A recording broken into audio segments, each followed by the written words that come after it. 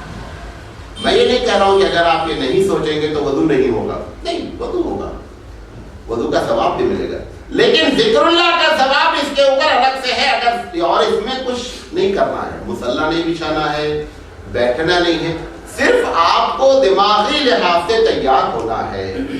اور اگر کیونکہ اس کی وجہ جتنا آپ کرنے لگیں گے آپ دنیا سے غافل ہونا شروع ہو جائیں گے، آخرت آپ کے سامنے آنا شروع ہو جائے گی۔ تو قاضی سلیمان رحمۃ اللہ علیہ نے جو کہا ہے کہ اللہ کے حکم اور اللہ کی منع کردہ چیزوں پر جب عمل کرنے کے لیے ہو تو آپ آٹو سسٹم میں عمل نہیں کریں بلکہ مینول سسٹم پہ عمل کریں۔ مینول سسٹم مطلب پہلے سوچیں اور پھر اس کے اوپر کیا کریں، عمل کریں۔ یہ بھی بہت بڑا ذکر ہے۔ اچھا، تیسری چیز وہ کہتے ہیں کہ اللہ کے انعام اور اللہ کے اکرام جو اللہ نے ہمارے اوپر انعام کیا ہے، اس انعام کو بیٹھ کر کے غور کر کے سوچیں، 2 منٹ 1 منٹ دن میں کسی وقت اللہ کے انعام کردہ چیزوں پر غور کریں۔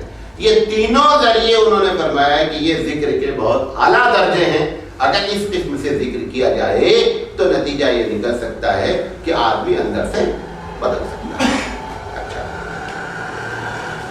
ذکر کی جو قسمیں ہیں، ذکر کی جو قسمیں ہیں، سب سے بڑا ذکر قرآن کریم ہے۔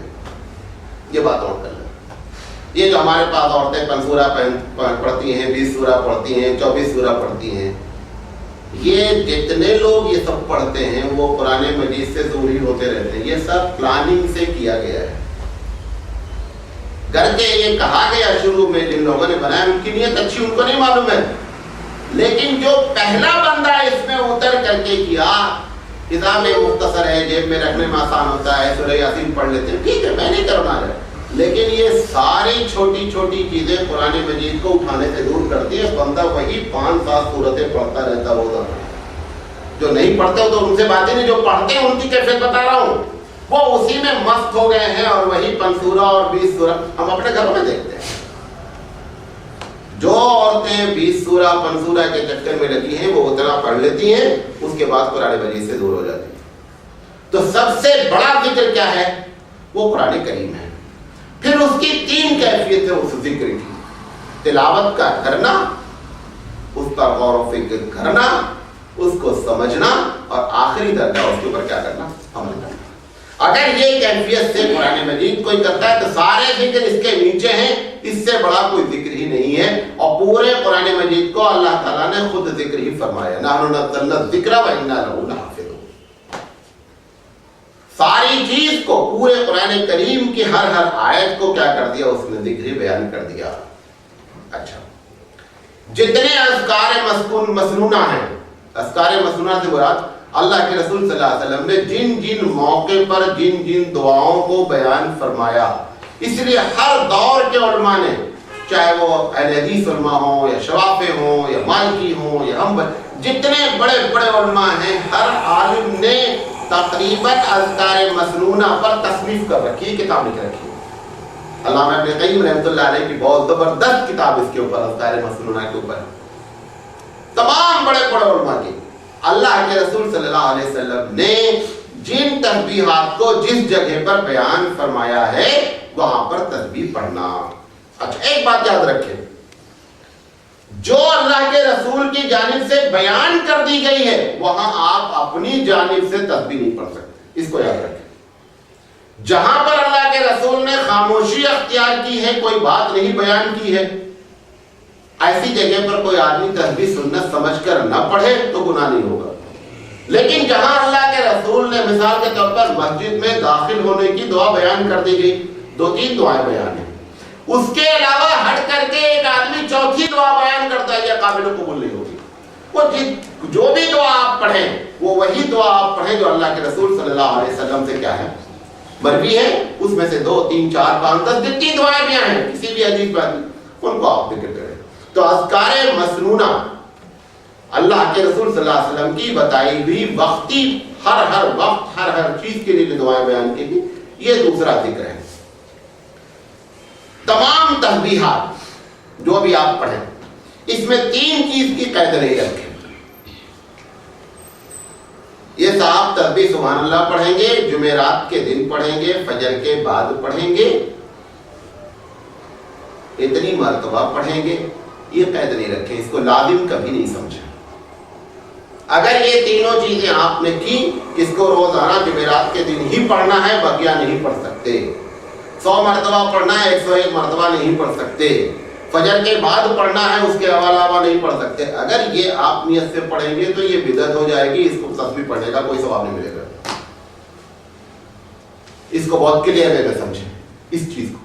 ایک آدمی ان تینوں چیزوں کی قید نہیں لگاتا ہے اور تسبیح پڑھتا ہے، پڑھ سکتا ہے۔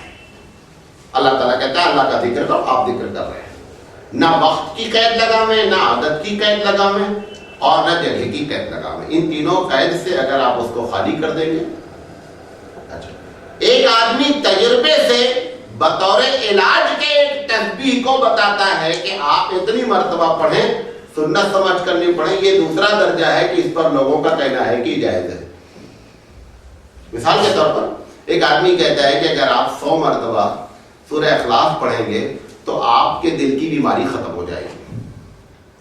یہ سنت سمجھ کر نہیں پڑھیں، نہ اس سے آپ کو قربت حاصل ہونی ہے، نہ یہ سنت ہے، یہ طریقہ علاج ہے، طریقہ علاج میں چھوٹ ہے، ایسا کیا جا سکتا ہے، لیکن سنت کا ثواب اس میں قطعی نہیں ملے گا، نہ اس کو سنت سمجھ کر کرنا ہے۔ جتنی تسبیحات جو بیان کی جاتی ہیں اس میں اس بات کا عقیدہ رکھنا چاہیے کہ یہ بطور سنت نہیں ہے، یہ بطور علاج ہے۔ جیسے علاج 2 طریقے کا ہوتا ہے، ایک روحانی علاج ہوتا ہے، ایک جسمانی علاج ہوتا ہے۔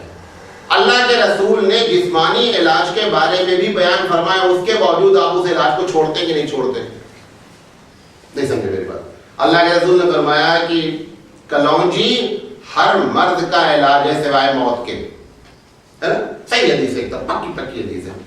آپ بتائیے اگر یہ اس حدیث کا معنی یہی ہے کہ ہر حال میں ہم کو اللہ کے بتائے ہوئے طریقے سے علاج کرنا ہے تو ہمارا ہاسپٹل جانا پھر ناجائز ہونا چاہیے، جبکہ ہمارا ہاسپٹل جانا ناجائز نہیں ہے تو پتہ یہ چلا کہ علاج کے سلسلے میں امت مسلمہ آزاد ہے۔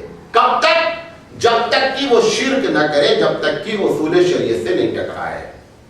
جہاں اصول شریعت سے ٹکرائے گی وہاں پر اس کو منع کیا جائے گا، ادروائز یہ سارے علاج جو جسمانی ہو یا روحانی ہو یا دل کی بیماریوں کا علاج ہو، ان سب میں آپ کو آزادی دی گئی ہے۔ اللہ کے رسول صلی اللہ علیہ وسلم کے صحابہ نے اپنی زندگی بھی اس قسم کے عمل کیے ہیں، اس کی بہت سی دلیلیں موجود ہیں۔ اچھا، گناہوں سے روکنے والی کوئی بھی چیز ہو، یہ ہم بیان کر رہے ہیں آپ کو تسبیحات کہ کس کس طریقے سے ہم ذکر کرتے ہیں۔ گناہوں سے روکنے والی جتنی بھی چیزیں ہیں وہ سب آپ کو کیا ہے؟ وہ ذکر ہے۔ جیسے میں نے کہا کہ آپ نے اور ہم نے آنکھیں نیچے کی اللہ کے حکم کو یاد کر کے، گھر کے ہم نے سبحان اللہ الحمدللہ لا الہ الا اللہ کچھ نہیں پڑھا، لیکن ہم نے اپنی آنکھیں نیچے کی، یہ اس وقت آنکھ کا نیچا کرنا یہ ذکر الہی ہے، اور یہی اصل میں مطلوب بھی ہے۔ یہ بھی آپ کو بتا دیں، پہلے میں نے بات کہی نا کہ اگر ہمارے اذکار سے ہم گناہوں سے نہیں بچ پا رہے ہیں تو پھر اس اذکار کی کوئی حیثیت نہیں ٹھہرتی ہے۔ اگر ہمارے اذکار ہم کو گناہوں سے بچا رہے ہیں اور ثواب پر ابھار رہے ہیں تو ایسی شکل میں وہ ذکر ہے اور اس کی بڑی فضیلت ہے۔ صفات الہی کو ذکر کرنا جیسا میں نے بیان کیا، اللہ تعالیٰ کی تخلیق پر غور کرنا، اللہ کے انعام پر غور کرنا، اللہ سے اچھائیوں کو طلب کرنا، یہ بھی ذکر ہے۔ مثال کے طور پر ہم اپنے بچے کا ایڈمیشن ایک اسکول میں کرانے جا رہے ہیں، اسکول میں جانے سے پہلے یہ دعا کر کے نکلنا اللہ سے، اللہ اسکول میں جا رہے ہیں، اس میں جو اچھائیاں ہیں وہ تو بچوں کو مل جائے، اگر اس اسکول میں جانے سے ہمارے بچے پہ کوئی غلط اثرات مرتب ہونا ہے اس سے ہمارے بچے کی حفاظت کر لیں، یہ ذکر ہے۔ یہ کام آپ ہر جگہ کر سکتے ہیں، ہر لمحے کر سکتے ہیں۔ ایک ڈاکٹر کے پاس جا رہے ہیں، جانے سے پہلے اللہ میں جا رہا ہوں، اس کو صحیح مرض کا پتہ بتا دے کہ میں مریض کس چیز کو ہوں، ہم کو کوئی ایسی دوا نہ لکھ دے جو ہم کو ریئیکشن کر جائے۔ ڈاکٹر آپ کی نب پکڑتے ہوئے یہ دعا کریں کہ اللہ یہ میرے پاس آیا ہے، صحیح نسخہ ہم سے لکھوا دے۔ ڈاکٹر بھی ذاکر ہے، مریض بھی ذاکر ہے۔ اور یہ آپ اور ہم 24 گھنٹے کر سکتے ہیں، اس کے لیے کسی نہ وضو کی ضرورت ہے، نہ اس کے لیے نماز کے کھڑے ہونے کی ضرورت ہے، نہ اس کے لیے مصلی کی ضرورت ہے۔ 24 گھنٹہ اس ذکر کو کیا جا سکتا ہے۔ مولانا تانوی علیہ رحمہ کہتا ہے اسی ذکر کے بارے میں اللہ کے رسول صلی اللہ علیہ وسلم فرماتے ہیں کانا یذکر اللہ کل احیان، کہ اللہ کے رسول صلی اللہ علیہ وسلم 24 گھنٹے ذکر کرتے تھے۔ 24 گھنٹے کیا کرتے تھے؟ ذکر فرماتے تھے۔ اچھا، گناہوں سے بچنے کی دعا کرنا یہ بھی ذکر ہے۔ یہ تمام چیزیں ذکر کی کیفیت پہ داخل ہیں۔ آخری بات کہہ کر کے ایک بات اور بیان کریں گے انشاءاللہ، اس کے بعد ہم ختم کریں گے۔ اگر ہمارا ذکر ہمارے عمل کو اینٹی ہوتا ہے تو ہمارے ذکر سے کوئی کامیابی نہیں ہوتی۔ اس کو پھر سے سنیں، ہم کہہ رہے ہیں سبحان اللہ، حدیث میں آتا ہے کہ سبحان اللہ کہنے سے زمین آسمان کے برابر نیکی لکھی جاتی ہے، صحیح حدیث ہے۔ اب ہم بیٹھے ہوئے سبحان اللہ سبحان اللہ سبحان اللہ، آسمان زمین بھرے چلے جا رہے ہیں، صبح پڑھ لیے 100 مرتبہ، دوپہر میں شام میں پڑھ لیے۔ اب اس کے بعد مسائل ہمارے ساتھ کھڑے ہوئے، پیسے کے کوئی، میں اپنی مثال دے رہا ہوں، میں مولوی بن گیا، میرا ایک بھائی انجینئر بن گیا۔ اب وہ انجینئر والا بہت بڑی تنخواہ پا رہا ہے، مولانا صاحب بہت ہی کی تنخواہ پا رہے ہیں۔ اب مولانا صاحب سبحان اللہ 100 مرتبہ پڑھنے کے بعد جب تنہائی میں پریشانی آئی تو کہتے ہیں کہ اگر میں بھی انجینئر بنا ہوتا نا تو بہت مزے کرتا۔ اب اگر ہم نے یہ سوچ لیا تو ہم نے جو 100 مرتبہ سبحان اللہ کہا ہے وہ ختم ہو گیا، اس کو ہم نے ڈیلیٹ کر دیا۔ کیوں؟ سبحان اللہ کا مطلب یہ تھا اللہ تیرا فیصلہ کوئی عیب نہیں، تیری ذات ہر عیب سے پاک ہے۔ اس نے ہمارے بارے میں یہی فیصلہ کیا کہ سراج تم کو مولوی بننا ہے، فلاں کے بارے میں فیصلہ کیا اس کو انجینئر بننا ہے، تمہاری تنخواہ اتنی ہونی ہے، اس کی تنخواہ اتنی ہونی ہے، یہ اللہ کا فیصلہ ہے۔ اب آپ سبحان اللہ پڑھنے والا بیٹھ کر کے کوس رہا ہے کہ صاحب اگر میں ایسا کر لیتا، میں بھی انجینئر بن جاتا تو میں بھی آج خوب پیسے کماتا۔ اگر ایسا بندہ بیٹھ کر سبحان اللہ پڑھ رہا ہے، اس کے سبحان اللہ کا کوئی فائدہ نہیں ہے، کیونکہ ہمارے سبحان اللہ نے ہماری سوچ کو ختم کر دیا۔ یہی وجہ ہوتی ہے وہ سبحان اللہ ہم پڑھتے رہتے ہیں اور آسمان زمین کے برابر نیکی بھری نہیں جاتی، ورنہ وہ ایک مرتبہ میں بھر جاتی ہے۔ حدیث میں ایک ہی مرتبہ کا ذکر ہے کہ ایک مرتبہ جب بندہ سبحان اللہ کہتا ہے تو زمین آسمان کے برابر نیکی بھر جاتی ہے۔ اگر ہم نے زندگی میں اس سبحان اللہ کے اینٹی کوئی کام نہیں کیا تو حقیقت میں ہمارا وہ سبحان اللہ زمین آسمان کے برابر نیکی بھر چکا ہے۔ اس میں ہر چیز جتنی بھی آپ تسبیح بیان کریں، ایک سبحان اللہ کی میں نے مثال دی، خالق اللہ کو مان رہے ہیں، رازق اللہ کو مان رہے ہیں، موت دینے والا اللہ ہے، زندگی دینے والا اللہ ہے، یہ ساری صفت آپ اللہ کی یا خالق یا رازق پڑھ رہے ہیں، تسبیح پڑھتے ہی لوگ ہیں۔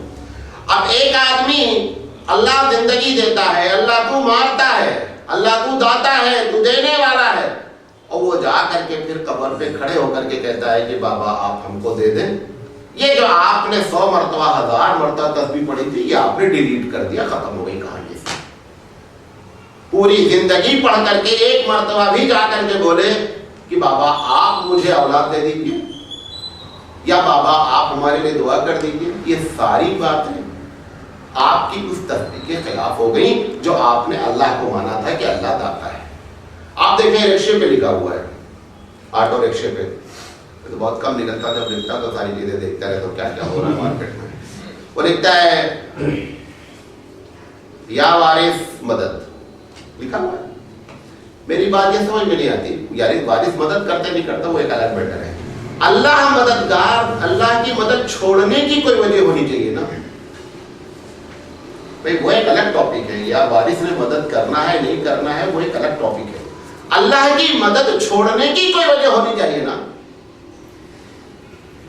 کیا وجہ؟ اللہ ناراض ہے ہم سے یا ہم اللہ سے ناراض ہیں؟ کوئی ایک وجہ ہونی چاہیے دونوں میں سے.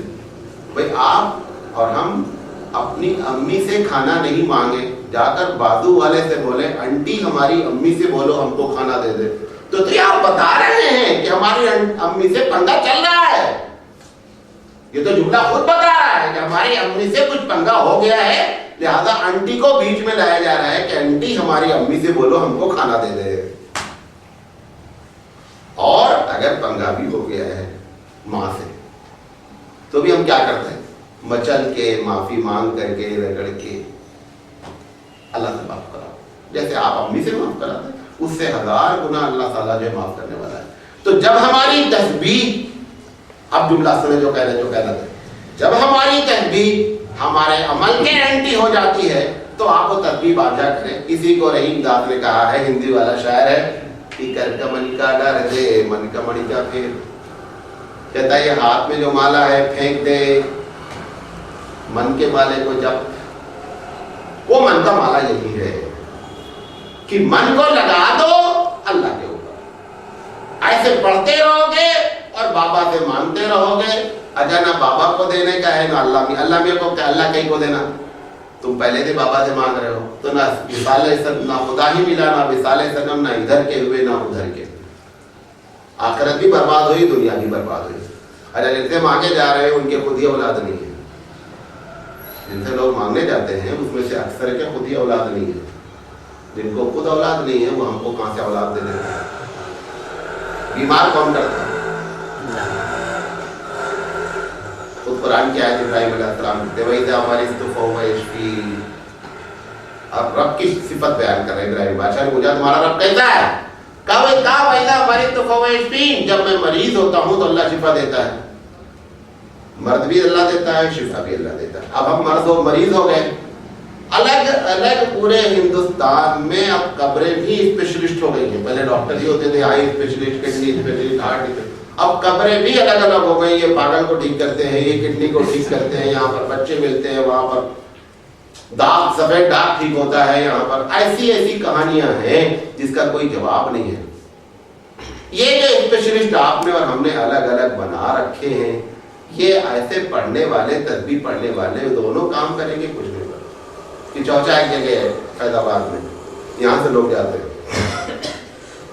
وہاں پر ایک تالاب ہے، اتنا گندا ہے پانی کہ آپ تصور نہیں کر سکتے.